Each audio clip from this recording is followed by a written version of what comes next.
झारखंड की 2 राज्यसभा सीटों के लिए गुरुवार को हुए चुनाव के परिणामों ने राज्य की राजनीति में नई बहस छेड़ दी है। चुनाव में एनडीए समर्थित निर्दलीय उम्मीदवार परिमल नाथवानी और झारखंड मुक्ति मोर्चा के उम्मीदवार बैद्यनाथ राव विजयी रहे। वहीं कांग्रेस प्रत्याशी प्रणव झा को हार का सामना करना पड़ा। सबसे अधिक चर्चा क्रॉस वोटिंग को लेकर हो रही है, जिसने चुनावी नतीजों को प्रभावित किया और इंडिया गठबंधन की एकजुटता पर सवाल खड़े कर दिए हैं।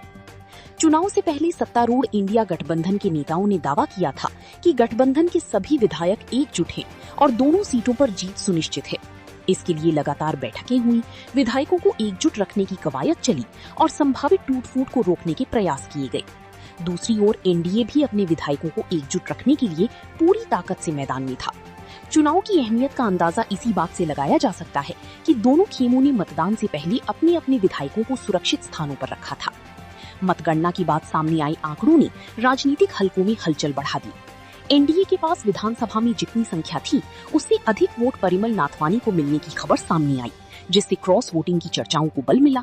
कांग्रेस उम्मीदवार को अपेक्षा से कम वोट मिली, जबकि झामुमो अपने उम्मीदवार को राज्यसभा भेजने में सफल रही।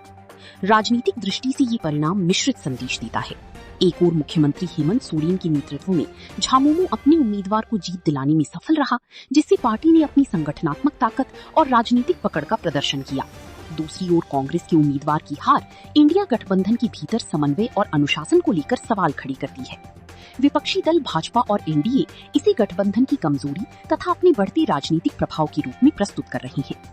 ये परिणाम आगामी राजनीतिक समीकरणों के लिए भी महत्वपूर्ण माना जा रहा है। झारखंड में सत्ता भले ही इंडिया गठबंधन के पास हो, लेकिन राज्यसभा चुनाव ने संकेत दिया है कि विधानसभा के भीतर राजनीतिक निष्ठाएं पूरी तरह स्थिर नहीं हैं। क्रॉस वोटिंग की खबरें सत्ता पक्ष के लिए चिंता का विषय बन सकती हैं, जबकि एनडीए इसे अपने लिए मनोवैज्ञानिक बढ़त के रूप में देख रहा है।